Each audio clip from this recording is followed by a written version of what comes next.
Bismillah, walhamdulillah, wassalatu wassalamu ala rasulillah, wa ala alihi wa sahbihi wasallam, amma ba'du. Alhamdulillah, segala puji bagi Allah subhanahu wa ta'ala yang telah memberikan begitu banyak nikmatnya kepada kita semua berupa nikmat iman, nikmat Islam, dan nikmat yang lainnya.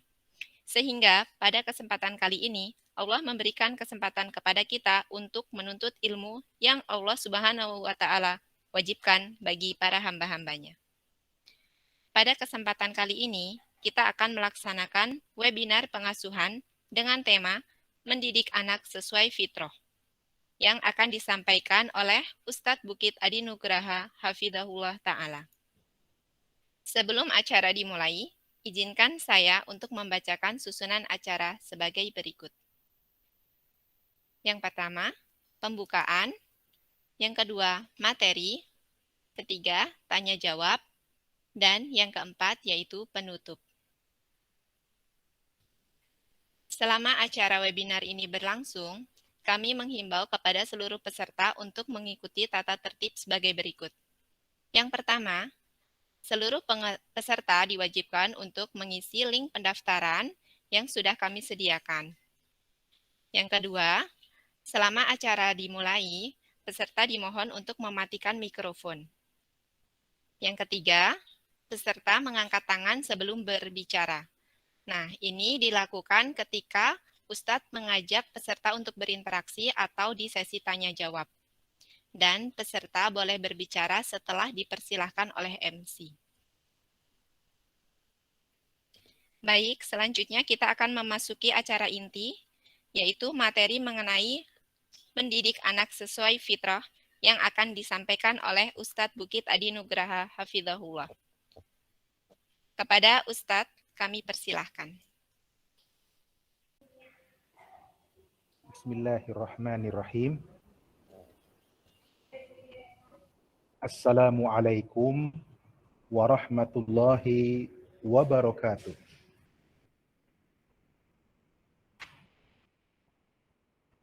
Apakah suara Ana bisa terdengar?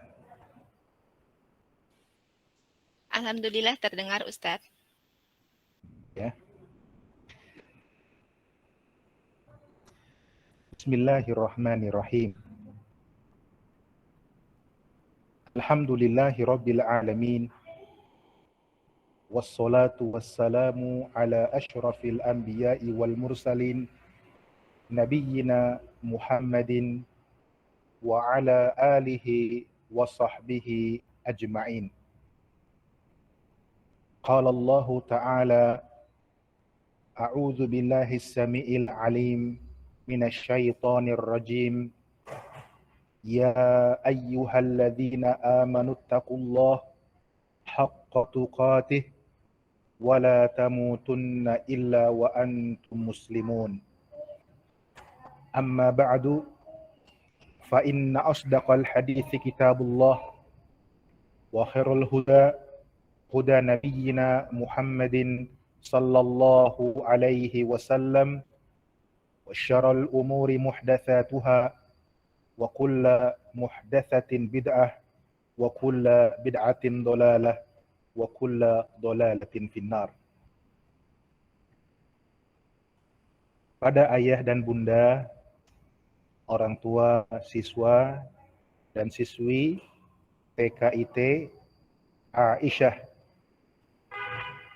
Educare, anak solih yang semoga dirahmati Allah Subhanahu wa Ta'ala, kepada rekan-rekan ibu guru, para pendidik di TKIT Aisyah yang mudah-mudahan dilindungi Allah Subhanahu wa Ta'ala, kepada keluarga kaum muslimin, kaum muslimat yang mengikuti kegiatan webinar pengasuhan pada kesempatan di hari ini, di hari Sabtu, tanggal 6 Jumadil Awal tahun 1443 Hijriah, bertepatan dengan tanggal 11 Desember 2021.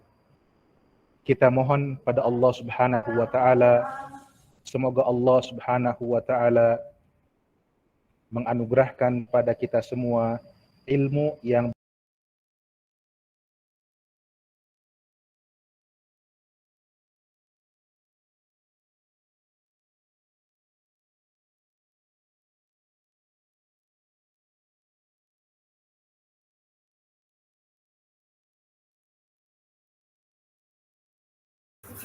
Afwan Ustadz, suaranya tidak terdengar.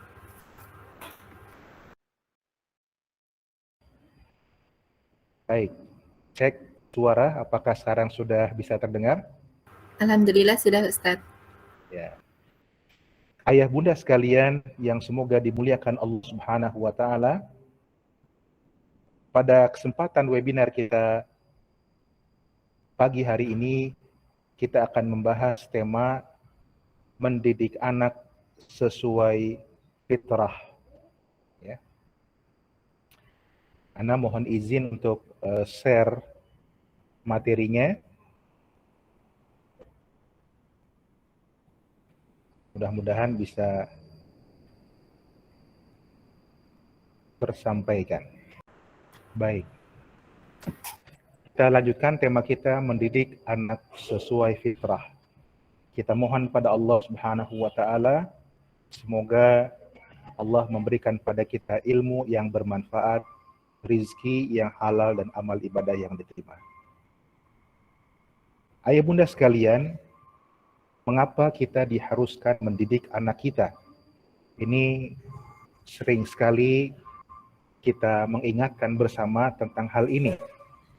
Ada banyak sekali alasan, ya. Di antaranya 5 alasan ini. Yang pertama, anak adalah sebuah nikmat yang besar dari Allah Subhanahu wa taala. Yang kedua, anak itu sebagai perhiasan, namun juga sekaligus sebagai ujian.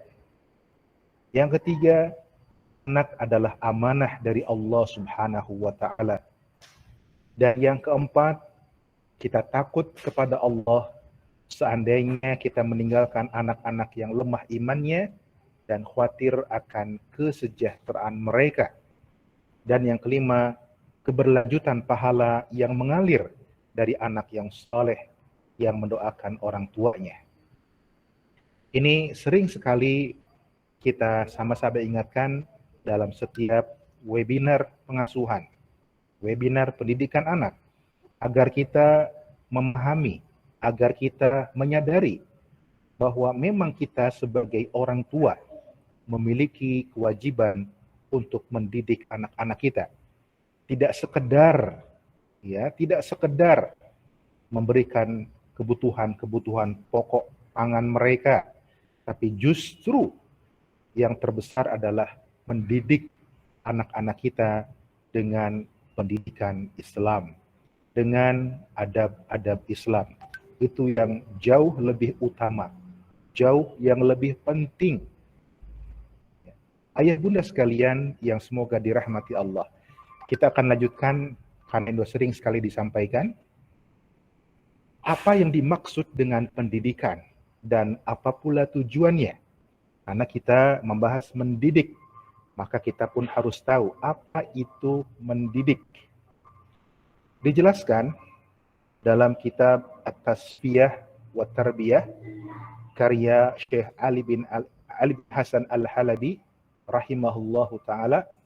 Beliau mengatakan bahwa makna tarbiyah, makna pendidikan adalah kegiatan yang dilakukan dengan menggunakan cara-cara dan sarana-sarana yang tidak bertentangan dengan syariat Islam untuk memelihara serta membentuk seseorang menjadi pemimpin di muka bumi dengan kepemimpinan yang diatur berdasarkan peribadatan hanya kepada Allah Azza wa Jalla saja secara sempurna.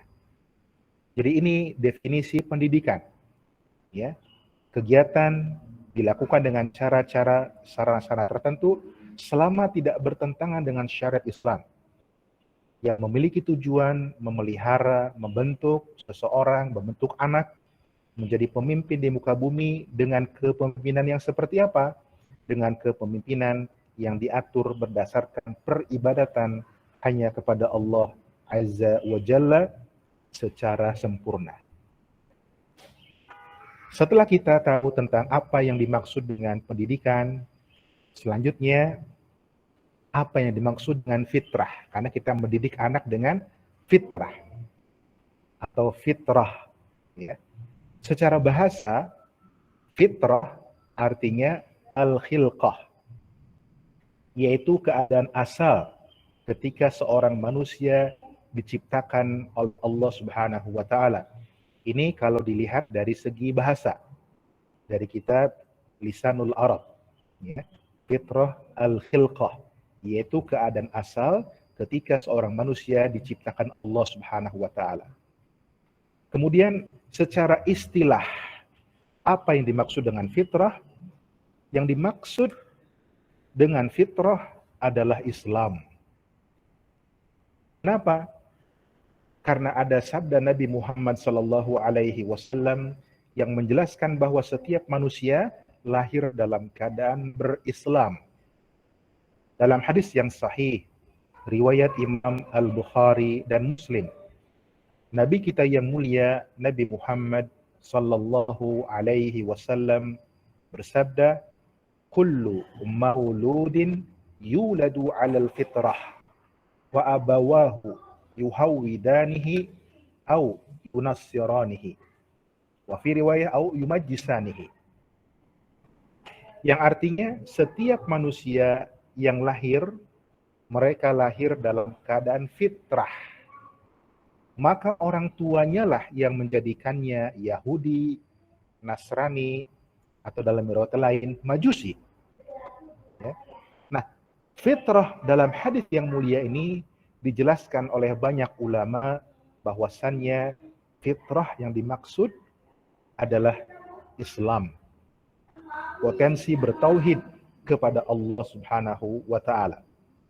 Namun ada pengaruh dari orang tuanya lah, maka orang tuanya lah yang menjadikan anak tersebut kemudian menjadi Yahudi, menjadi Nasrani, atau menjadi Majusi.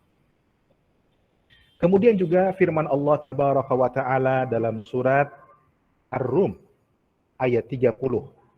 Allah Azza wa Jalla berfirman, A'udzu billahi as-sami'il 'alim minasy syaithanir rajim. Fa'aqim wajhaka lid-dini hanifa fitratallahi allati fataran nasa 'alaiha la tabdila li khalqillah dzalika ad-dinul qayyim walakinna aktsaran nasi la ya'lamun. Maka hadapkanlah wajahmu ke dalam agama Islam yang lurus ini. Fitratallahi allati fataran nasa 'alaiha. Sebagaimana fitrah dari Allah yang Allah telah menciptakan manusia di atas fitrah tersebut. La tabdila li khalqillah. Tidak ada perubahan pada penciptaan, ya, penciptaan yang diciptakan oleh Allah Subhanahu wa Ta'ala. Dzalika dinul qayyim, demikianlah agama yang lurus, walakinna aktsaran nasi la ya'lamun, akan tetapi sebagian besar manusia tidaklah mengetahuinya. Dalam ayat yang mulia ini, ya, juga dijelaskan tentang fitrah, yaitu agama yang lurus, yaitu Islam. Ya. Sehingga menjelaskan pada kita bahwasannya manusia ketika lahir ke dunia ini, mereka dalam keadaan fitrah, mengenal kebenaran, mengenal tauhid.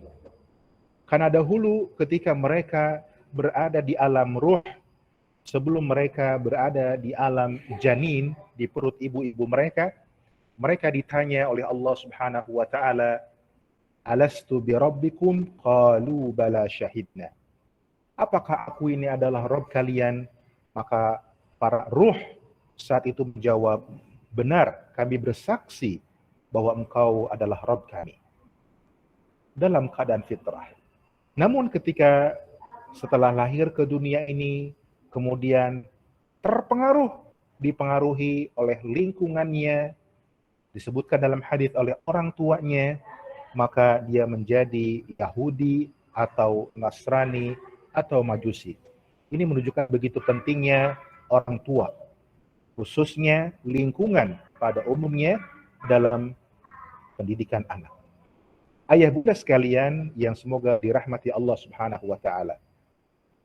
Kemudian yang berikutnya definisi anak. Apa yang dimaksud dengan anak? Ya. Kategori anak menurut Islam berdasarkan kedudukan hukumnya. Ada yang disebut ya pra-baligh, sebelum baligh, atau mumayyiz. Dia ya sudah bisa membedakan mana yang baik, mana yang buruk. Atau masih anak-anak secara umum. Untuk kondisi anak yang seperti ini, mereka belum terkena kewajiban melaksanakan hukum syariat seperti ibadah sholat ataupun yang lainnya. Tapi mereka tetap dikenalkan, mereka tetap diajarkan, mereka tetap diberikan keteladanan. Kemudian ada anak yang sudah masuk pada tahapan baligh, ya, tahapan baligh atau mukallaf, yang cirinya bagi anak-anak perempuan datangnya haid, bagi anak laki-laki menurut pendapat para ulama mimpi basah, atau ada juga yang berpendapat 15 tahun usianya. Artinya dia sudah balik atau mukallaf. Nah, pada saat itu dia sudah mendapatkan taklif, pembebanan syariat, harus mempertanggungjawabkan setiap ucapannya, sikapnya, tindakannya yang mereka lakukan, baik di hadapan Allah maupun di hadapan manusia di dunia ini. Ya. Kalau anak-anak kita, ayah bunda sekalian yang sekarang sedang sekolah, belajar di TKIT Aisyah Edukator Soleh, ini berada pada kondisi yang mana? Kategori yang mana? Prabaligh atau baligh? Prabaligh. Masih prabaligh, ya, masih prabaligh.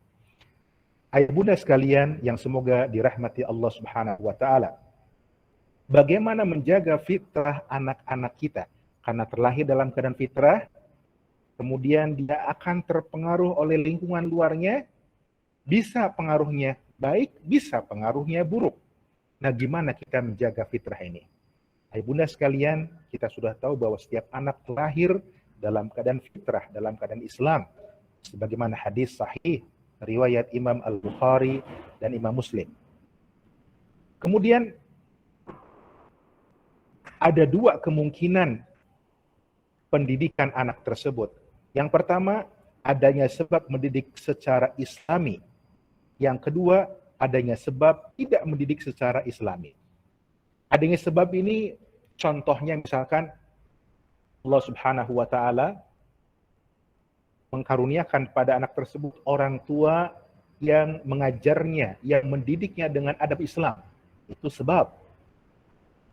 Adanya sebab tidak mendidik secara Islami. Contohnya juga, ternyata Allah Subhanahu wa taala jadikan orang tua tersebut orang tua yang ingkar kepada Allah, yang tidak beriman pada Allah, juga tidak mendidik anak-anaknya dengan pendidikan Islam.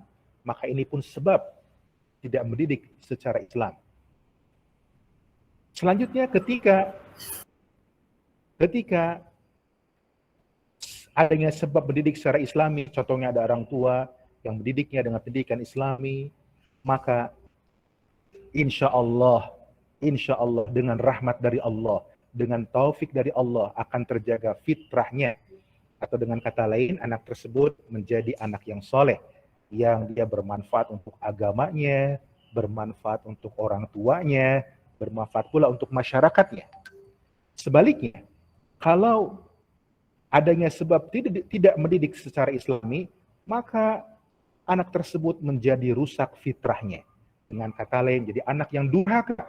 Anak tersebut bermaksiat kepada Allah, tidak taat kepada orang tuanya, mengganggu masyarakat sekitarnya. Nah, tadi kita sudah sampai kepada adanya sebab mendidik secara Islami, yang nanti insya Allah dengan rahmat Allah terjaga fitrahnya menjadi anak yang soleh, dan adanya sebab tidak mendidik secara islami yang nanti anak menjadi rusak fitrahnya, dengan kata lain menjadi anak durhaka. Ciri-cirinya dia bermaksiat kepada Allah, tidak taat kepada orang tuanya, mengganggu masyarakat sekitarnya. Nah, untuk adanya sebab mendidik secara islami, lihat di sini perlu yang namanya ilmu. Ya. Dalam mendidik anak perlu ilmu. Ya. Tidak boleh mendidik anak tanpa didasari dengan ilmu. Ya, dan sekarang alhamdulillah melalui webinar ini mudah-mudahan juga dalam rangka kita saling mengingatkan dalam kebaikan, kesabaran, dan saling berbagi ilmu, mudah-mudahan menjadi ilmu yang bermanfaat. Kemudian perlu juga kesungguh-sungguhan, gak bisa malas-malesan, gak bisa bersantai-santai dalam mendidik anak, perlu kesungguh-sungguhan. Kemudian perlu juga pengorbanan, lelah, letih, Masya Allah. Ya, mendidik anak itu perlu pengorbanan, capek, dan juga perlu apalagi keikhlasan.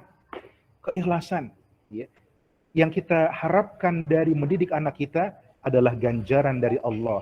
Yang kita inginkan dari mendidik anak kita adalah kita dimasukkan ke dalam surga Allah Subhanahu wa taala. Butuh keikhlasan. Dan juga butuh apa lagi? Kesabaran. Sabar. Nah, selain itu yang paling utama dalam mendidik anak ada modal yang namanya orang tua yang saleh. Ini modal utama. Ya. Ketika kita mengharapkan anak-anak kita menjadi anak yang soleh-solehah, maka kita dulu sebagai orang tuanya berupaya menjadi orang tua yang saleh, ayah yang saleh, ibu yang solehah. Mari kita perbaiki diri kita terlebih dahulu. Dan yang paling utama dari segala-galanya adalah adanya hidayah dari Allah Subhanahu wa taala. Adanya taufik dari Allah Subhanahu wa taala. Sekalipun misalnya orang tuanya sudah menjadi orang tua yang saleh, sudah mendidik anaknya dengan pendidikan Islam, tetapi Allah belum memberikan hidayah pada anak tersebut, maka tidak ada yang bisa memberikan hidayah petunjuk pada anak tersebut. Ayah bunda ingat bagaimana kisah anaknya Nabi Nuh alaihi salam. Anaknya Nabi adalah hamba Allah, utusan Allah yang bertakwa kepadanya. Tetapi Allah tidak memberikan hidayah pada anaknya. Karena itu hidayah sangat mahal ayah bunda sekalian. Innallaha yahdi may yasha wa yudillu may yasha. Sesungguhnya Allah memberikan hidayah kepada orang-orang yang Allah kehendaki, dan Allah menyesatkan orang-orang yang Allah kehendaki. Kita mohon hidayah pada Allah Subhanahu wa taala. Allahumma inna nas'aluka al-huda wat-tuqa wal-afafa wal-ghina. Ayah bunda sekalian yang semoga dirahmati Allah. Selanjutnya, ada yang namanya faktor perusak fitrah. Fitrah bisa rusak gara-gara sebab-sebab berikut ini. Apa saja? Yang pertama adalah karena jauh dari ilmu agama. Anak tidak dikenalkan dengan ilmu agama. Begitu pula orang tuanya jauh dari ilmu agama. Orang tuanya tidak hadir di majelis-majelis ilmu syar'i. Di rumahnya tidak pernah diajarkan ilmu-ilmu agama. Maka fitrah yang tadinya lurus, berpotensi Islam, sedikit demi sedikit akan rusak. Faktor yang kedua, karena taklid terhadap lingkungan dan orang tua yang keliru. Ya. Taklid, ya, membabi buta tanpa berdasarkan dalil. Ya. Pokoknya kata nenek moyang begitu, ya sudah begitu. Ikut-ikutan saja. Dan juga karena apa ini faktor orang tua yang keliru. Ya. Ketika orang tuanya keliru, memberikan contoh, keliru dalam mendidik anak-anaknya, diikuti oleh anaknya, fitrah bisa menjadi rusak. Kemudian faktor yang ketiga, adanya terpengaruh syubhat, bisikan-bisikan dari syaitan, dari iblis. Ya, ini adalah musuh yang nyata bagi kita. Jelas, sesungguhnya syaitan musuh nyata untuk kita semua. Ketika ada bisikan dari syaitan, dari iblis, ini bisa merusak fitrah. Kemudian faktor yang keempat, lalai dan sibuk mengikuti syahwat. Kalau tadi syubhat, kerancuan pemahaman dalam beragama, ini syahwat. Apakah itu tentang harta, wanita, jabatan, dan yang lainnya. Sibuk ya mengikuti syahwatnya, nggak pernah berhenti-berhenti. Dan yang terakhir, yang merusak fitrah adalah dosa dan maksiat, terutama penyakit hati, terutama adalah hasad, iri, dengki, yaitu tidak suka, tidak senang terhadap kenikmatan yang Allah berikan kepada orang lain. Itu pun sudah termasuk dalam penyakit hasad. Hati-hati, waspadalah dari perusak fitrah ini. Ayah bunda sekalian yang semoga dirahmati Allah Subhanahu wa ta'ala. Selanjutnya, bagaimana upaya kita kembali kepada fitrah? Ya, umpamanya sempat rusak, sempat terganggu, sempat ternodai, dan kita ingin kembali pada fitrah kita, bagaimana caranya? Maka yang pertama dan utama adalah berdoa kepada Allah Azza wa Jalla. Memohon pada Allah Rabbul Alamin, karena Allah yang membolak-balikan hati manusia. Yang menurut hadis Nabi SAW, hati manusia ada pada 2 jari jemari Allah Subhanahu wa ta'ala. Kita mohon pada Allah diberikan keteguhan, diberikan istiqomah. Misalnya kita membaca doa, Ya muqallibal qulub, tsabbit qalbi ala dinik. Ya musarrifal qulub, sarrif qalbi ala ta'atik. Wahai Allah yang membolak-balikan hati, tetapkanlah hatiku di atas agamamu. Wahai Allah yang membolak-balikan hati, tetapkanlah hatiku untuk tetap taat kepadamu. Perbanyak doa tersebut pada Allah Azza wa Jalla. Kemudian upaya yang kedua adalah menghilangkan al-ghaflah, yaitu kelalaian hati. Ya. Dia tahu itu sebuah kewajiban, tapi ya lalai. Sholat yang harusnya dia kerjakan di waktunya, dia kerjakan di akhir waktunya. Ya, lalai. Hati-hati, ini harus dihilangkan. Dan juga selain ghaflah, selain lalai, menghilangkan al-kasal, yaitu malas. Ya, malas. Dan Nabi kita yang mulia, Nabi Muhammad SAW, sering berdoa pada Allah, berlindung kepada Allah dari malas.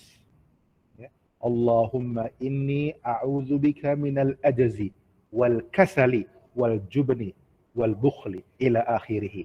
Ya. Ya Allah, sesungguhnya aku berlindung padamu dari ya, lemah, dari malas, ya, dari takut, dari bakhil, ya, dan seterusnya. Kemudian ayah bunda sekalian, upaya yang berikutnya adalah melakukan tazkiyatun nufus, yaitu pensucian jiwa untuk mendudukannya di jalan Allah Azza wa Jalla. Ya, tazkiyatun nufus secara benar menurut pemahaman ahli sunnati wal jamaah. Ya. Kita juga berdoa pada Allah, Allahumma ati nafsi taqwaha wa zakkiha anta khairu man zakkaha anta waliyuha wa maulaha. Kemudian yang keempat, mempelajari ilmu syar'i, ilmu agama Islam, terutama tentang tauhid, mengesahkan Allah dalam beribadah kepadanya, terutama tentang nama-nama Allah yang indah dan sifat-sifat Allah yang tinggi sesuai dengan keagungan Allah Azza wa Jalla. Dan yang kelima, memilih lingkungan pergaulan yang saleh. Lihat, ya, agama seseorang bergantung dengan agama sahabat dekatnya, maka pilihlah pergaulan yang saleh. Ya. Kata Nabi SAW, al-mar'u ala dini khalilihi falyandur ahadukum man yukhalil. Ayah bunda sekalian, Nabi bersabda, sesungguhnya agama seseorang bergantung pada agama sahabat dekatnya. Oleh karena itu, perhatikan dengan siapa dia berteman. Ayah bunda sekalian, selanjutnya ini adalah tahapan mendidik anak secara Islami. Ya. Saya sering-sering mengingatkan, dari mana mulainya kita mendidik anak, ayah bunda sekalian? Sejak kapan kita mulai mendidik anak kita, ayah bunda sekalian?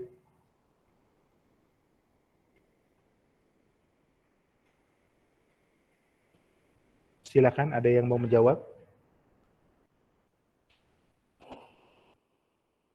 Dari memilih suami atau istri, Ustaz.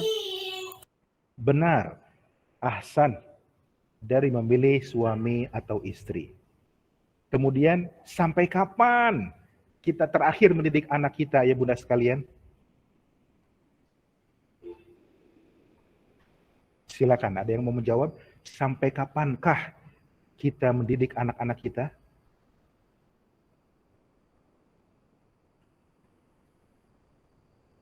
Silakan, ada yang mau menjawab?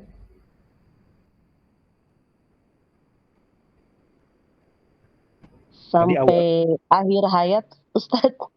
Sampai akhir hayat. Ya. Karena kalau anak kita mungkin ada masalah dalam keluarganya pun kita bisa memberikan masukan jika diminta. Baik, ya betul. Artinya sampai anak kita pun telah berumah tangga, sampai anak kita sudah punya istri, sampai anak kita sudah punya suami, atau bahkan anak kita sudah punya anak-anak, dengan kata lain kita sudah punya cucu, itu pun kita masih punya kewajiban mendidik anak kita. Ya, lihat di sini ada 9 tahapan. Secara ringkas, yang pertama ketika memilih suami dan istri. Yang kedua, ketika anak dalam kandungan. Yang ketiga, ketika anak setelah lahir. Yang keempat, ketika anak periode 6 tahun pertama. Yang kelima, ketika anak setelah 6 tahun atau sudah mumayyiz, bisa membedakan mana yang baik dan yang buruk. Yang keenam, ketika anak usia remaja, sudah mulai balik, sudah mukallaf. Yang ketujuh, ketika anak berusia dewasa. Yang kedelapan, ya, memilihkan jodoh untuk anak putri kita, anak perempuan kita. Dan yang kesembilan, ketika anak telah berumah tangga. Sampai anak sudah berumah tangga pun, orang tua tetap wajib mendidik anaknya. Ini yang harus kita samakan dulu persepsinya, samakan dulu frekuensinya. Selanjutnya, ayah bunda sekalian yang semoga dirahmati Allah Subhanahu wa Ta'ala. Ini ada tahapan-tahapan yang lebih rinci, nasihat untuk saya pribadi terlebih dahulu, kemudian mudah-mudahan bermanfaat untuk ayah bunda semuanya. Yang pertama, mari kita mulai dari memperbaiki diri kita sendiri. Bukan dari anak kita, bukan dari orang lain, tapi dari diri kita sendiri terlebih dahulu. Allah Azza wa Jalla berfirman dalam surat At-Tahrim ayat yang ke-6, yang ayah bunda sudah sering sekali dengar. Allah Azza wa Jalla berfirman, A'udzu billahi samiil alim minasyaitonir rajim. Ya ayyuhalladzina amanu qu anfusakum wa ahlikum nara. Wahai orang-orang yang beriman, jagalah diri kalian dan keluarga kalian dari siksa neraka. Dalam surat At-Tahrim ayat yang ke-6. Ya. Maka kesolihan ayah dan bunda adalah faktor utama yang dapat mendukung keberhasilan pendidikan anak-anak kita. Karena orang tua adalah qudwah, panutan. Dan anak-anak memiliki kecenderungan yang besar untuk mengikuti ayah bundanya. Anak laki-laki biasanya meniru ayahnya, dan anak perempuan biasanya meniru bundanya. Ya. Jadi mulai dari diri kita sendiri. Kalau kita ingin anak-anak kita, umpamanya anak laki-laki, sholat di masjid, maka kita sebagai ayah mencontohkan dulu kita sholat di masjid. Nanti anak kita lihat, oh Abi sholat di masjid. Saya pun ingin sholat di masjid seperti Abi. Bunda punya anak perempuan, ingin memberikan contoh mengenakan pakaian busana muslimah sesuai dengan syar'i. Bunda mengenakan jilbab wanita muslimah sesuai dengan syar'i. Anaknya pun yang perempuan ingin ikut-ikutan seperti bundanya. Ya, karena anak kecil pada tahapan tertentu itu pandai meniru ayah bundanya. Selanjutnya, yang kedua, memilih calon bundanya anak. Dengan kata lain, memilih istri. Sesungguhnya siapa yang ingin memanen buah yang matang, buah yang manis, hendaklah ia mencari tanah yang baik, tanah yang subur. Ini orang pertanian sangat memahami hal ini. Dan kita pun bisa mudah memahaminya. Di antara hikmah terbesar dari pernikahan adalah diperolehnya anak-anak yang soleh dan solihah, yang beribadah kepada Allah, dan mereka menjadi perbendaharaan bagi kedua orang tua mereka. Nabi Shallallahu Alaihi Wasallam bersabda dalam hadis yang sahih, "Tazawwadul wadudal walud, fa inni mukathirum bikumul umam yaumal qiyamah." Menikahlah kalian dengan wanita yang pengasih, yang subur, yang punya potensi banyak anak. Karena sesungguhnya aku akan berbangga di hadapan umat lain dengan banyaknya kalian nanti pada hari kiamat. Ya. Yang ketiga, ayah bunda sekalian, adalah menyebut nama Allah Azza wa Jalla sebelum jima dengan istri. Di antara faktor yang mendukung berhasilnya mencetak anak yang soleh adalah dengan cara berdoa kepada Allah sebelum berhubungan badan jima dengan istri. Rasulullah Sallallahu Alaihi Wasallam bersabda, apabila salah seorang dari kalian akan mendatangi istrinya, maka ucapkanlah Bismillah, Allahumma jadibni syaitan, wa janibi syaitana ma razaqtana. Bismillah, dengan nama Allah. Ya Allah, jauhkanlah kami dari setan, dan jauhkanlah setan dari anak yang akan kau anugerahkan kepada kami. Sehingga apabila ditentukan bagi keduanya lahir seorang anak, maka setan tidak akan mampu memberikan mudarat, mencelakakan anak tersebut. Sahih muttafaqun alaih.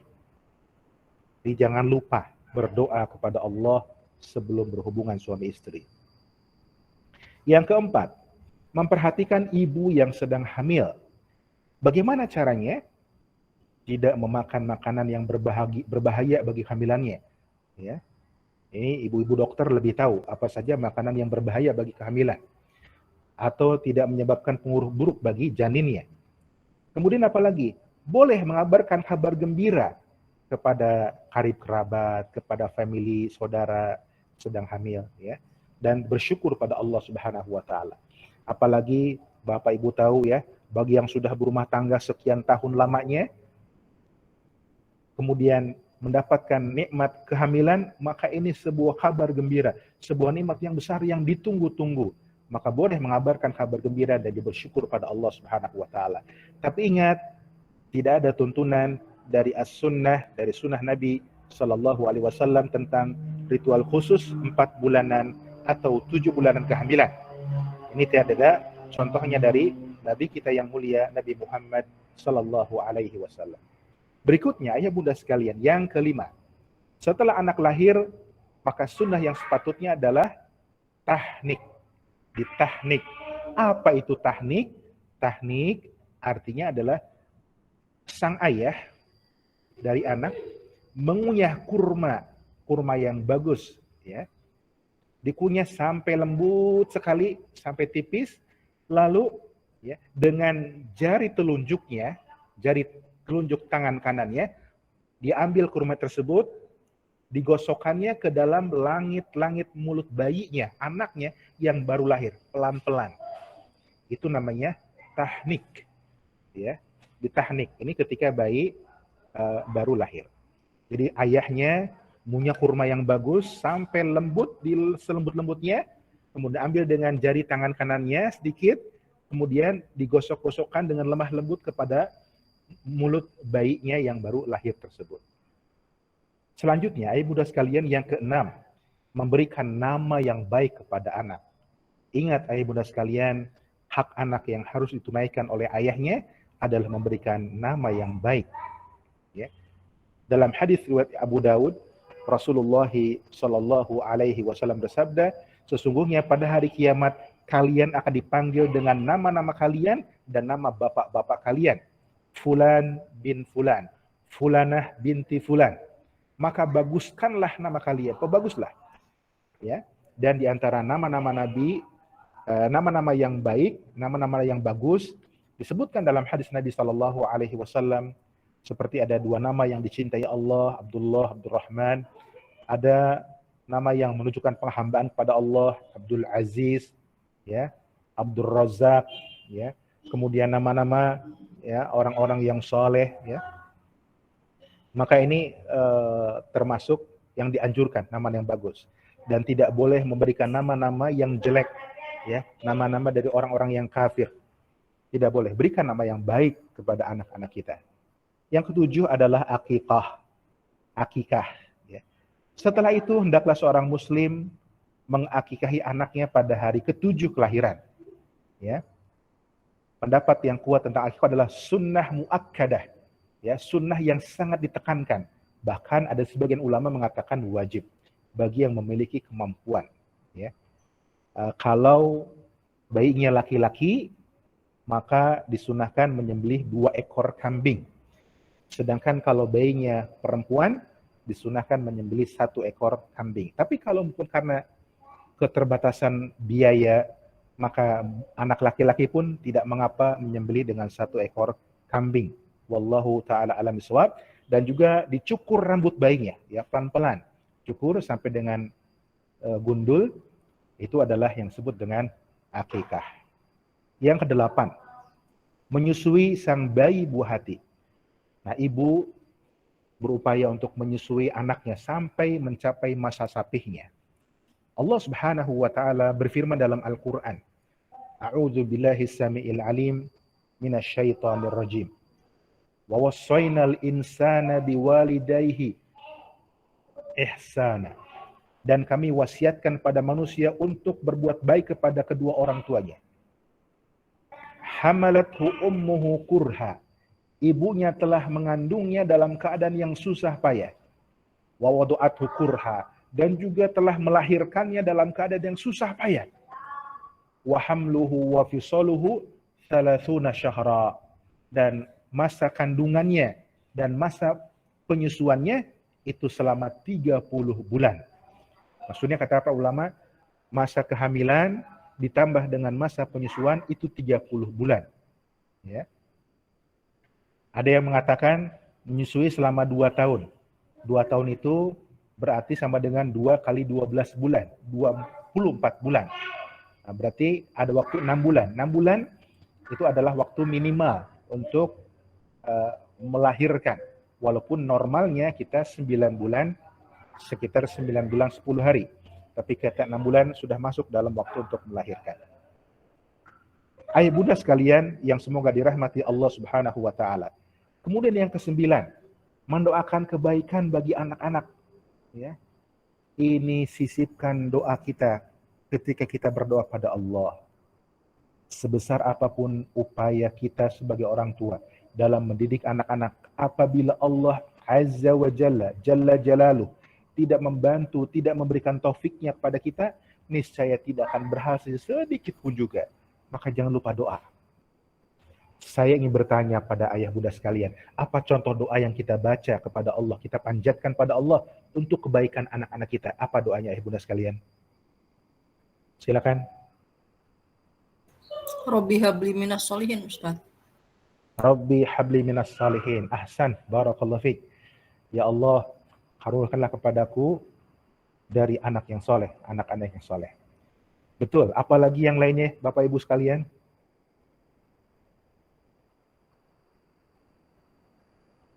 Di antaranya doa, Rabbi auzi'ni an ashkura ni'mataka allati an'amta alayya wa ala walidayya wa an a'mala salihan tardah wa aslih li fi dzurriyyati inni tubtu ilaika wa inni minal muslimin. Ya, ini kita perbanyak baca doa kepada Allah. Atau Rabbana hablana min azwajina wa dzurriyyatina qurrata a'yun waj'alna lil muttaqina imama. Ya. Atau boleh dalam bahasa Indonesia kalau kita nggak mampu. Ya Allah, saya sudah berupaya mendidik anak saya, sebut namanya fulan, fulanah, tapi belum juga menunjukkan tanda-tanda yang baik. Ya Allah, tolonglah didik anak saya ya Allah, berikanlah hidayah kepadanya ya Allah. Boleh. Ya, kalau kita tidak dengan bahasa Arab, boleh dengan bahasa Indonesia. Kemudian yang ke-10, mengajarkan kalimat tauhid kepada anak-anak. Ketika anak-anak sudah mulai bisa berbicara, maka hendaknya yang pertama kali diajarkan oleh orang tua kepada anak-anaknya adalah kalimat tauhid, la ilaha illallah Muhammad Rasulullah, dan mentalkinkan atau mendiktekannya.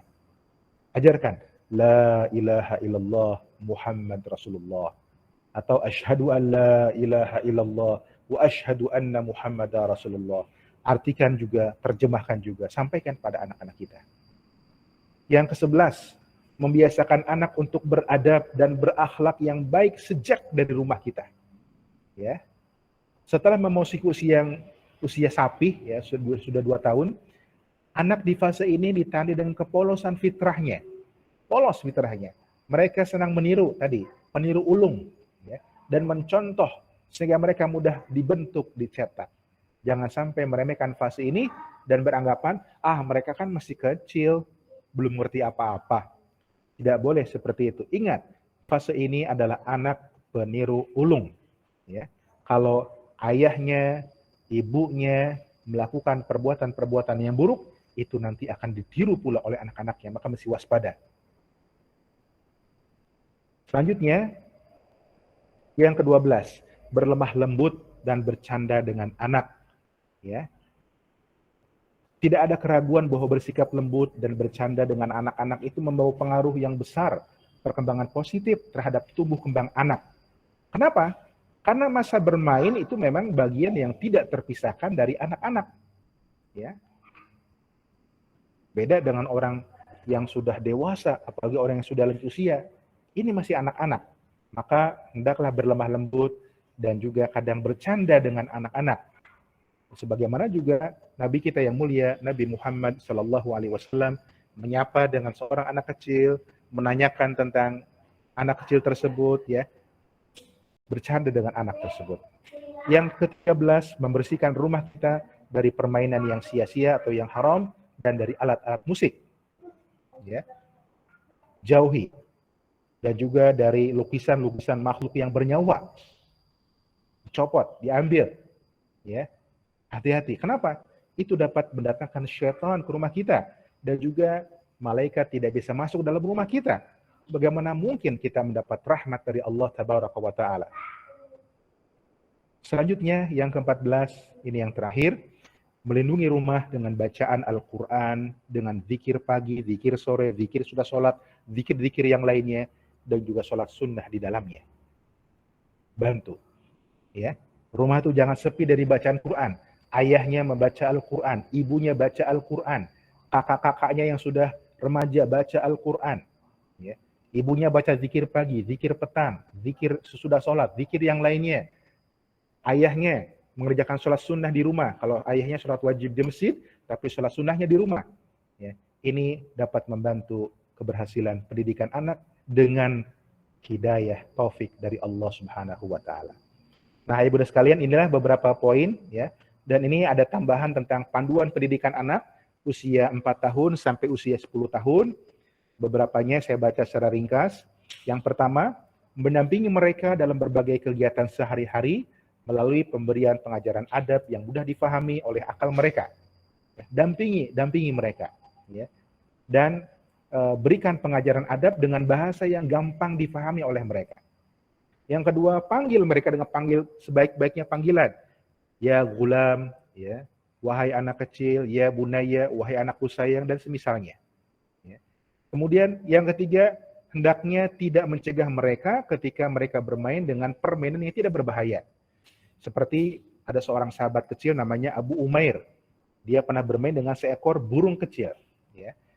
Dan pernah ditanya oleh Nabi SAW, gimana kabar burung kecilnya tersebut? Ya. Kecuali bermainnya dengan permainan berbahaya. Ya. Apakah dengan ular, jelas berbahaya. Kalau dengan seekor burung kecil tidak berbahaya, maka tidak mengapa. Yang keempat, mengucapkan salam kepada anak-anak kecil yang sedang bermain. Umpamanya kita sedang lewat di lapangan, anak-anak di lapangan sedang bermain, maka kita ucapkan salam kepada mereka.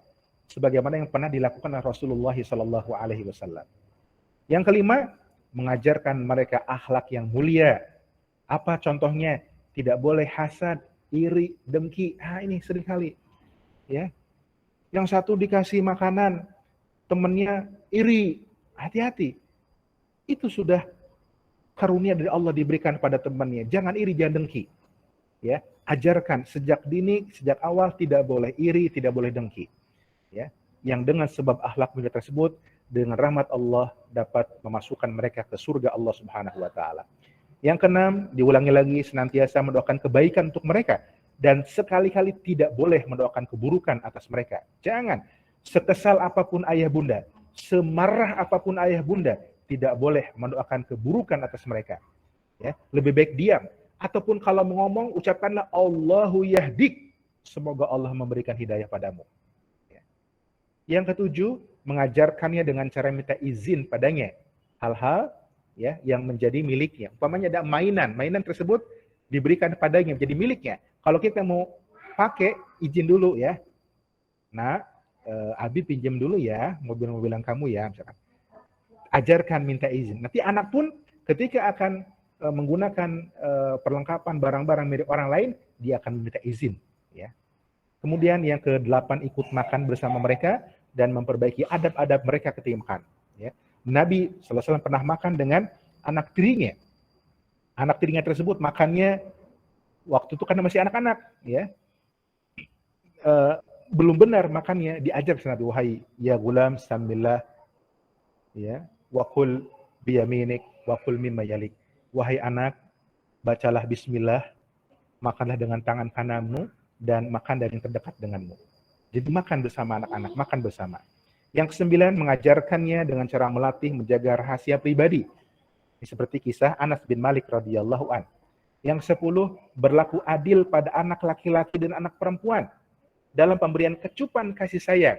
Ya, anak sun keningnya, ya, dicup keningnya, dan berikan hadiah yang adil, baik laki-laki maupun perempuan. Jangan sampai ada yang berbeda, yang itu nanti bisa menimbulkan perselisihan di antara anak-anak.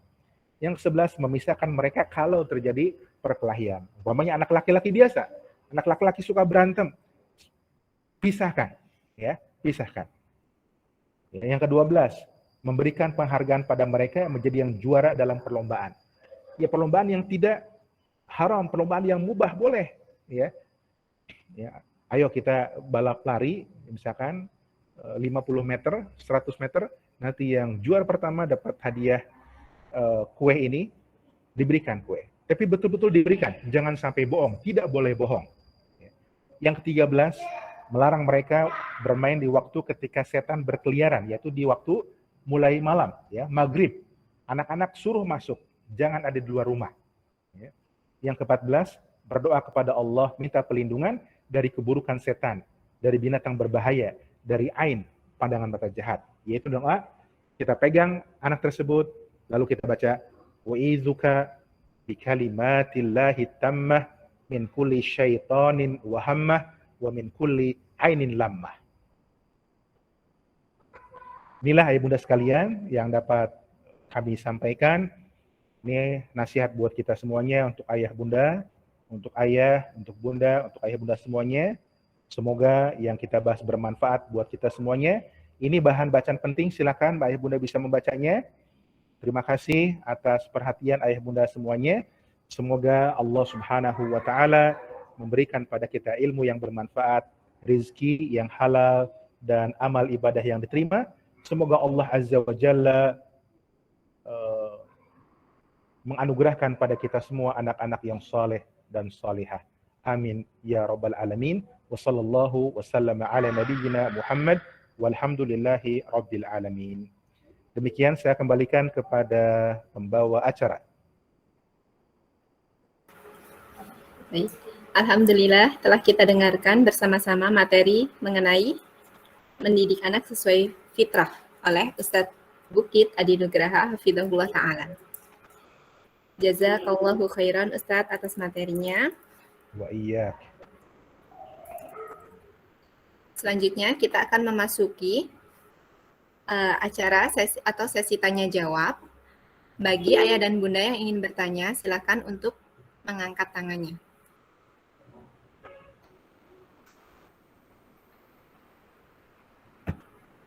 Baik, kita langsung saja yang pertama, yaitu dengan nama akun Febrina Astarina Sasmita. Silakan kepada Bunda untuk menyalakan mikrofonnya dan untuk bertanya langsung kepada Ustadz. Assalamualaikum warahmatullahi wabarakatuh, Ustadz. Waalaikumsalam warahmatullahi wabarakatuh. Nah, Ustadz, yang ingin saya tanyakan, bagaimana cara mendidik anak yang sudah mulai usia tamyiz, mulai banyak protes ketika diperintah, merasa terbebani ketika diperintahkan sholat. Padahal ketika dia melihat adik-adiknya kan adik-adiknya belum diperintahkan sholat gitu ya. Apakah adik-adiknya juga harus sama seperti itu? Terus untuk yang misalnya pelatihan tugas-tugas rumah seperti itu, adiknya juga diperintah gitu ya Ustadz, cuman sesuai dengan usianya seperti itu. Itu bagaimana ya Ustadz? Jadi dia seperti merasa iri gitu dengan adiknya. Kok adiknya sedikit, kok saya bebannya lebih banyak begitu Ustadz. Apakah sayanya terlalu berat atau bagaimana?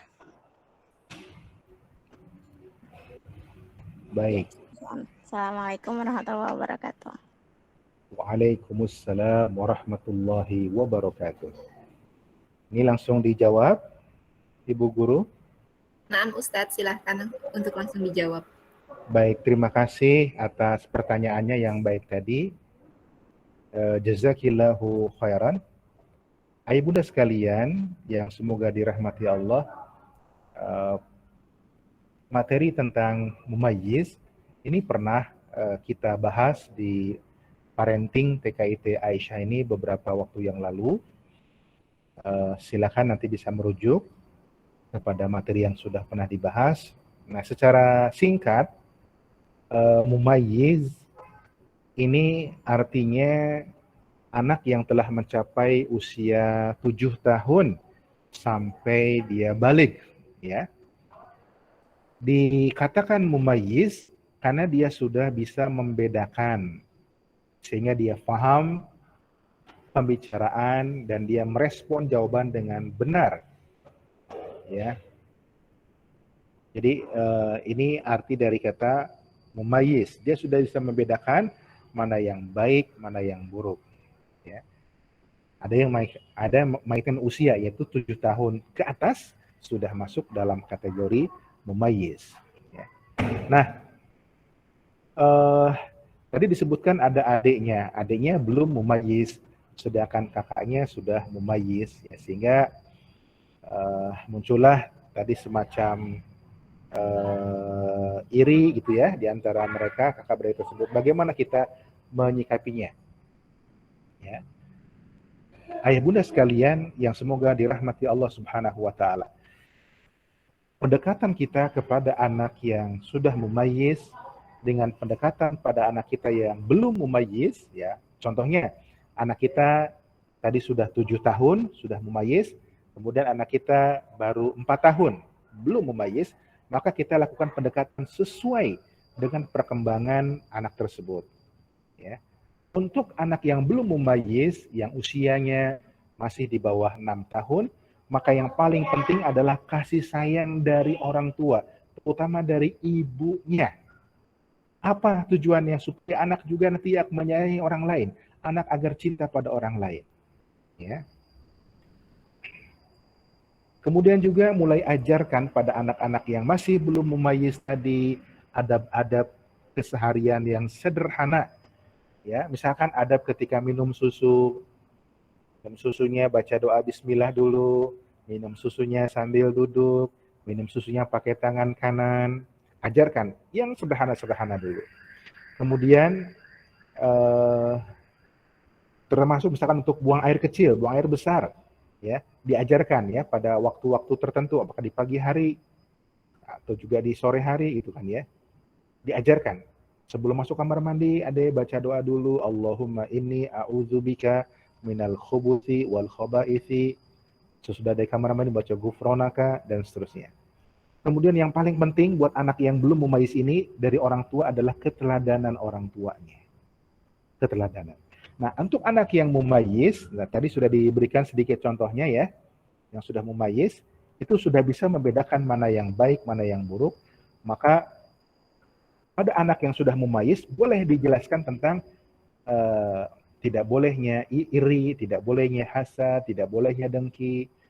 Sampaikan agar sayang kepada adiknya tadi gitu ya. Agar adiknya juga diajak bermain, tapi bermainnya yang memang tidak membahayakan ya. Jadi sampaikan pada anak yang sudah mumayyiz, yang sudah bisa membedakan mana yang baik dan yang buruk. Adapun pada anak yang belum mumayyiz, mereka belum bisa membedakan yang baik dan buruk. Maka tetap ya yang paling mungkin kita lakukan ya lemah lembut dengan mereka, ya sayangi mereka, ya sampaikan sebisa mungkin dengan bahasa yang bisa difahami oleh akal mereka, ya, dan jangan bebankan mereka dengan bahasa-bahasa yang memang tidak bisa mereka fahami, ya. Dan doakan ya supaya tidak iri atau yang semisalnya, doakan kebaikan untuk mereka. Wallahu taala alam bisawab. Itu yang bisa saya jawab. Baik, syukran Ustadz, jazakallahu khairan atas jawabannya. Selanjutnya, pertanyaan selanjutnya yaitu dari nama akun Adelia Rahmi kepada Ibu Adelia Rahmi, kami persilahkan. Baik, terima kasih. Assalamualaikum warahmatullahi wabarakatuh. Waalaikumsalam warahmatullahi wabarakatuh. Saya Adelia, Ustadz, bundanya Fatimah, alumni dari TKIT. Saya mau bertanya, jadi sering ya dalam pikiran saya itu terselip, kan anak-anak saya tuh kebetulan heboh, rame, ya memang suka iseng gitu ya. Terus saya tuh mikir, apa karena saya waktu kecil juga begitu ya gitu. Padahal sekarang kan ya isengnya saya kan nggak terlalu banget lah.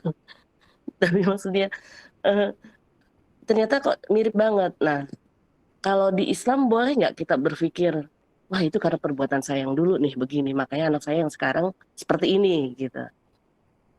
Terus yang kedua, saya juga suka penasaran nih, ada anak orang lain tuh bisa dia tuh duduk ya diem bisa lama, kemudian kalem, kemudian nah tolong ini langsung jalan. Nah anak kita kan suka 2-3 kali disuruh teh gitu ya. Oke. Itu bagaimana ya Ustadz supaya anak-anak kita tuh bisa betul memahami apa yang kita minta, kita suruh, supaya kalem, diem, patuh gitu. Apa yang harus kita perbaiki terlebih dahulu dari sayanya, mungkin itu mulai dari mana, seperti itu Ustaz. Terima kasih. Wassalamualaikum warahmatullahi wabarakatuh. Waalaikumsalam warahmatullahi wabarakatuh. Terima kasih Ibu Adelia atas pertanyaan yang bagus ini. Jazakillahu khairan. Ayah bunda sekalian yang semoga dirahmati Allah. Tadi ada 2 pertanyaan. Yang pertama, ya bolehkah seorang orang tua mengatakan pada dirinya, wah mungkin ini disebabkan karena katakanlah perbuatan dosa saya sehingga anak saya misalkan seperti itu.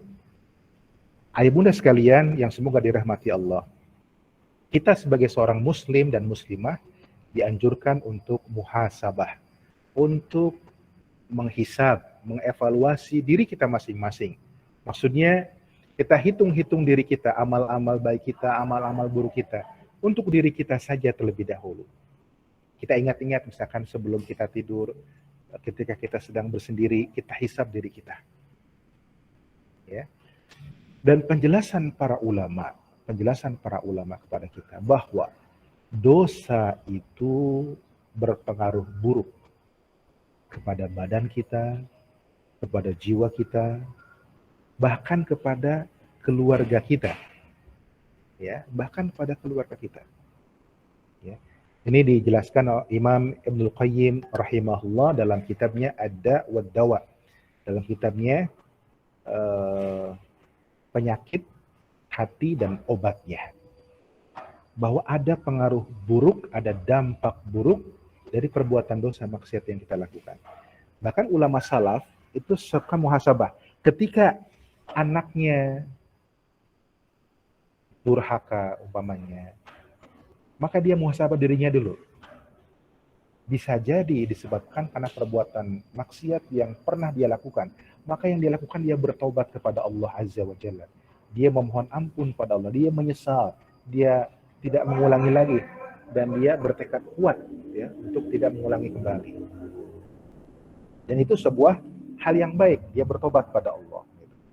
Jadi apakah dibolehkan orang tua punya sikap seperti itu? Dibolehkan, bahkan dianjurkan. Ya, tujuannya apa? Untuk memperbaiki diri, ya, untuk bertobat kepada Allah, yang dengan itu mudah-mudahan Allah Subhanahu wa taala memperbaiki anak-anak kita, memperbaiki akhlak anak-anak kita. Insya Allah bisa seperti itu. Untuk pertanyaan yang pertama. Kemudian yang kedua, tadi dikatakan ada anak orang lain yang Masya Allah kalem, ya disuruh duduk tenang gitu ya. Tapi ada anak kita ya, 1 kali disuruh masih belum juga mau duduk dengan tenang, 2 kali masih belum, terus 3 kali gitu kan ya, dan seterusnya. Ayah bunda sekalian yang semoga dirahmati Allah, memang setiap anak itu unik ya, tidak bisa disamakan. Bahkan dalam satu keluarga kakak adik tidak sama ya, tidak sama, unik sekali ya. Ada yang 1 kali disuruh sudah nurut, ada yang dosisnya perlu ditambah, harus 3 kali diomongin, ada. Jadi bermacam-macam ya, berbeda-beda, tidak bisa sama, semua anak gak bisa sama. Nah, apa yang bisa kita lakukan? Ini terutama untuk yang tadi udah berkali-kali diingatin masih belum juga. Yang bisa kita lakukan ya, yang pertama, terus doakan kebaikan untuk anak kita. Jangan pernah bosan, jangan pernah merasa jemu, capek mendoakan kebaikan buat anak-anak kita. Itu yang pertama. Yang kedua, juga jangan pernah merasa bosan dalam tadi memberikan nasihat. Terus ya. Makanya sabar itu ya, ibaratnya tidak ada batasannya ya. Contoh, dalam menyuruh anak kita, anak laki-laki katakanlah, untuk sholat di masjid ya. Nabi bersabda, muru auladakum bis shalah wa hum abna'u sab'in wadribuhum 'alaiha wa hum abna'u 20 wa fariqu bainahum fil madaji atau kama qala Nabi sallallahu alaihi wasallam. Suruhlah, perintahlah anakmu untuk sholat ketika usia mereka 7 tahun. 7 tahun, ayo sholat. Ketika sudah 10 tahun tapi mereka juga belum sholat, pukul mereka. Pukul di sini pukulan yang tidak membekas. Di tempat-tempat daging empuk. Apakah di pantatnya, di betisnya. Jangan di kepalanya. Ya. Kemudian pisahkanlah tempat tidur mereka antara anak laki, anak perempuan. Ketika usianya sudah 10 tahun. Nah, ketika menyuruh sholat saja, ayah bunda sekalian, contoh anak ini sudah 10 tahun, sholat subuh, ya, dibangunkan, itu nggak cukup sekali, harus lebih dari sekali. Udah berkali-kali, belum bangun juga, tapi tetap sabar. Yang memerintahkan kita supaya sabar, menyuruh anak kita sholat, yang memerintahkan adalah Allah Subhanahu wa Ta'ala. Allah berfirman, wa'mur ahlaka bis-shalah wastabir 'alaiha. Dan perintahkanlah keluargamu untuk mendirikan sholat. Ini perintah kepada bapak, kepada kepala rumah tangga. Perintahkanlah istrimu, perintahkanlah anak-anakmu untuk sholat. Dan bersabarlah kamu ketika kamu mengerjakannya. Sabar. Ini pun sama kepada anak tadi, diulangi 3 kali diomongin, masih belum juga, mungkin 4 kali, dan seterusnya. Sabar. Ya, sabar. Insya Allah, Allah akan memberikan perbaikan pada anak kita, karena Allah lah yang memberikan taufik, kita hanya berikhtiar, kita hanya berupaya sandarkan hati kita pada Allah Subhanahu wa Ta'ala. Demikian yang bisa dijawab, wallahu ta'ala alam bisawab. Jazakumullahu khairan Ustadz atas jawabannya. Selanjutnya kami persilahkan kepada dengan nama akun Randy. Kepada Bapak Randy, silakan untuk memberikan pertanyaan langsung kepada Ustadz.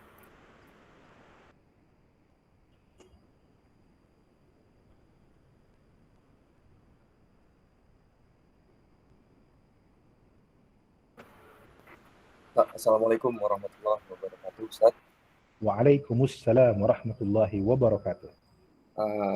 Ustaz, mohon nasihatnya, Ustaz, bagaimana mensiasati atau ya mensiasati lah kondisi ketika anak yang sedang emosi apabila keinginannya tidak dituruti, terus kemudian suka memukul atau berlaku kasar terutama kepada ibunya, Ustaz. Ini apa ya maksudnya? Ya mohon nasihat lah, Ustaz. Bagaimana cara bapak sama ibunya untuk mendidik anaknya. Usianya sekitar 4 tahun, hampir 5 tahun, Ustaz. Mohon nasihat. Baik, terima kasih Pak Randy atas pertanyaan yang bagus ini. Jazakallahu khairan wa barakallahu fiik. Ayah bunda sekalian yang semoga dirahmati Allah Subhanahu wa Ta'ala. Memang sekali lagi saya katakan tidak mudah untuk bisa mendidik anak-anak kita. Sangat butuh taufik dari Allah Subhanahu wa taala, sangat butuh ilmu, sangat butuh kesabaran. Tadi ada sebuah kasus kalau anak kita usia sekitar 4 sampai 5 tahun, dia nangis, ya mungkin bahasanya juga meronta-ronta gitu ya, ngamuk, minta sesuatu ya ke ibunya, bahkan ibunya juga sampai dipukul-pukul begitu ya. Bagaimana cara kita mengatasinya? Ibu dan sekalian, ada dua pendekatan yang kita lakukan. Pertama adalah pendekatan menyelesaikan masalah itu dalam waktu dekat. Yang kedua, pencegahan untuk yang berikutnya. Untuk yang penyelesaian masalah dalam waktu dekat, saat kejadian terjadi, kita lihat apa sebabnya anak tersebut nangis, meronta-ronta, anak tersebut ngamuk. Ya. Kalau anak tersebut mintanya sesuatu yang memang tidak baik buat anak kita, apa misalkan minta HP, anak kita minta HP, kemudian tidak dikasih sama kita, akibatnya anak tersebut nangis, meronta-ronta, ngamuk sama ibunya, mukulin ibunya. Nah, kita berada di pihak yang benar, dalam arti HP tidak maslahat, HP tidak manfaat buat anak kita. Maka yang terbaik kita sabar. Kita sebaiknya tetap pada pendirian kita, ya. Anak kita yang sedang nangis, anak kita yang sedang marah-marah tersebut, ya silakan diusap-usap kepalanya, dipegang pundaknya, doakan ya, dengan tetap tidak diberikan permintaannya pada contoh anak minta HP, gitu kan ya. Karena kita berada di pihak yang benar, tidak manfaat anak. Nggak apa-apa, anak nangis, anak berontak nggak apa-apa, ya sabar, karena bahasanya menurut penelitian ya ibu dan sekalian, saya dapat informasi paling lama anak menangis itu 4 jam, nggak ada yang lebih dari 4 jam, gitu. Karena udah kecapean. Apa sambil dipeluk. Gimana anaknya sampai mukul-mukul ibunya gitu ya? Ya memang di sini butuh kesabaran. Jangan dibalas dipukul lagi anaknya, ya. Diusap kepalanya, didoakan. Kalau kita bisa memberikan kalimat-kalimat yang baik, ucapkan kalimat-kalimat yang baik. Kalau enggak, minimal kita diam dengan sentuhan tangan kita. Itu sudah cukup. Ya, itu contoh kasus kalau anak minta sesuatu yang sebenarnya tidak maslahat buat dia. Gitu. Ya. Nanti insya Allah akan bereda nangisnya. Nah, saat itu anak sudah tenang, anak sudah nggak nangis, bolehlah kita kasih tahu pelan-pelan, nak, ayah ini sayang sama kamu, Umi sayang sama kamu, ya. Yang ngasih HP itu karena ya buat apa? Lebih baik misalkan arahkan ke permainan yang bermanfaat ya. Kalau ayah di rumah misalkan ada main bola, anaknya laki-laki, yuk kita main bola, nggak apa-apa sebentar main bola sama anak-anak. Kan ya. Ini contohnya ya. Terus yang langkah kedua untuk pencegahan ke depannya, jelas yang pertama doa kepada Allah Subhanahu wa taala. Kemudian yang kedua, anak usia segitu, anak perlu contoh kelemah lembutan, sayang dari orang tuanya, terutama ibunya. Maka tumpahkan semua kasih sayang yang baik benar kepada anak kita di usia tersebut, gitu kan ya. Anak minta main, ya main bola, kita ada waktu, apa main bola sebentar, ya. Kalau anak laki-laki gitu contohnya ya, seperti itu. Nah mudah-mudahan kebiasaan tadi ya, anak-anak nangis, minta sesuatu yang dipenuhi, mudah-mudahan insya Allah akan berkurang, bahkan mudah-mudahan akan hilang dengan izin Allah Subhanahu wa taala. Wallahu a'lam bishawab. Itu yang bisa saya jawab. Jazakallahu khairan Ustaz atas jawabannya. Ya. Ibu guru? Iya. Iya, Ustaz. Mohon maaf ini barangkali satu pertanyaan lagi saja. Baik. Selanjutnya adalah pertanyaan melalui pesan yang sudah diketik. Ada pertanyaan tentang anak mumayyiz, Ustadz. Jadi di sini yang pertama, jika anak umur 10 tahun kan diperintahkan untuk sholat dan bisa dipukul jika anak tersebut tidak mau sholat meski belum balik. Nah, bagaimana jika suatu waktu anak tersebut ketiduran ketika waktu sholat maghrib? Apakah mesti dipaksa bangun? Yang pertama, dan yang kedua tentang anak mumayyiz juga, anak ini berusia 9 tahun. Apakah sudah boleh ikut mendengarkan kajian-kajian orang dewasa yang terkadang akan ada istilah-istilah untuk orang dewasa seperti zina, jima, dan lain-lain. Khawatir nanti si anak akan bertanya istilah-istilah tersebut. Jazakallahu khairan, Ustaz. Baik, ini ada 2 pertanyaan ya. Masya Allah, barakallahu fikum. Yang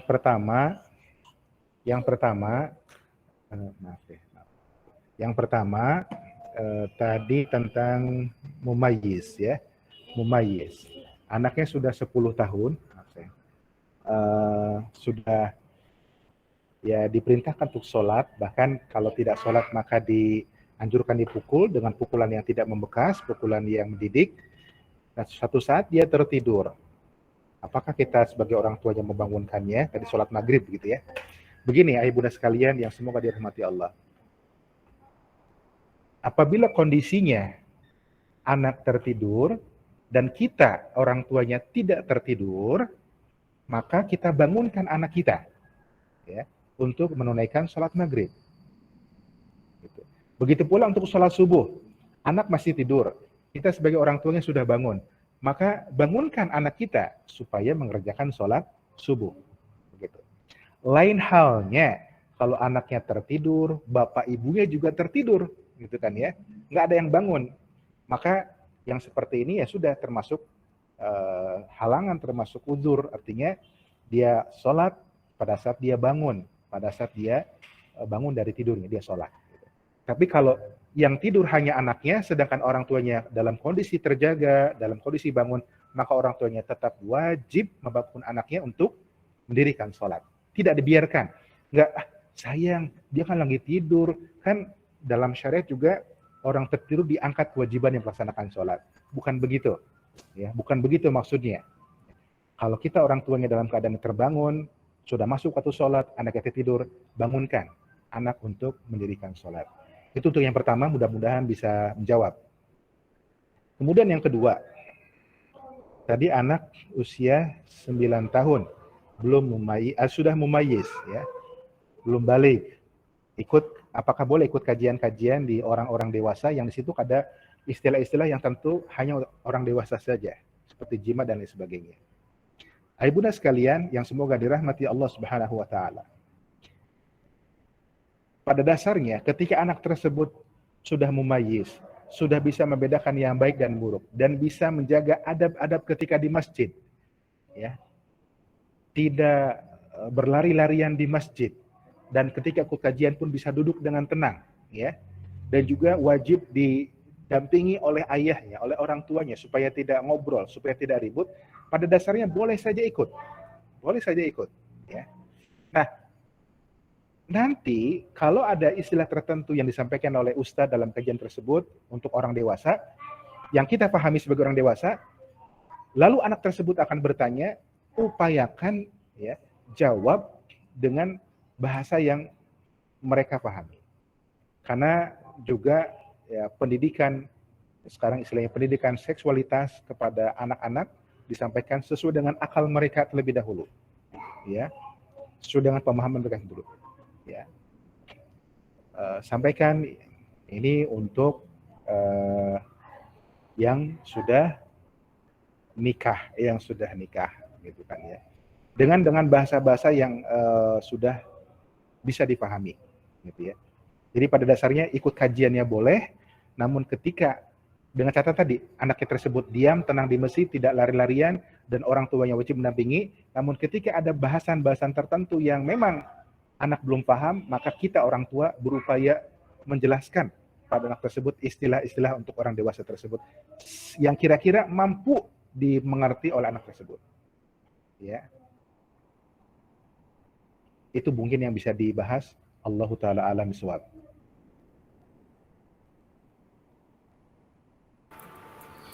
Baik, alhamdulillah.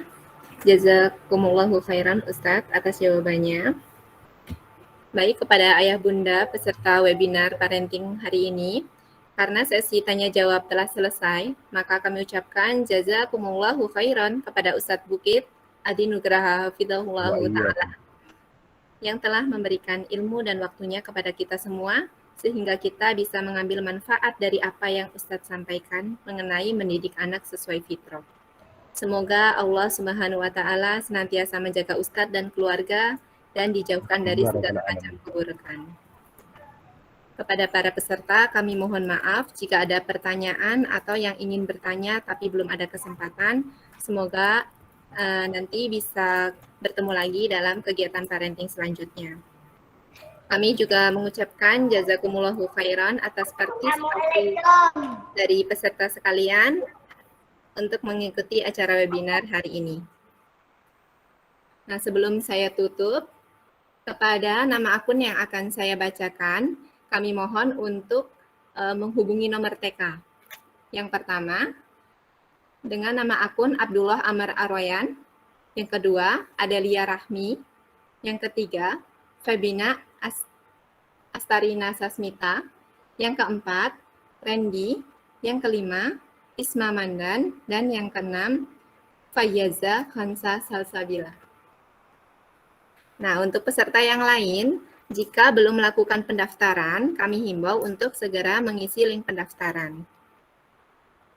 Baik, alhamdulillah, karena acara sudah selesai, kami ucapkan jazakumullahu khairan. Semoga apa-apa yang kita peroleh hari ini menjadi tambahan ilmu bagi kita semua dan menjadi amal untuk kita. Dan semoga Allah senantiasa menjaga kita agar tetap dalam kebaikan dan dijauhkan dari segala keburukan.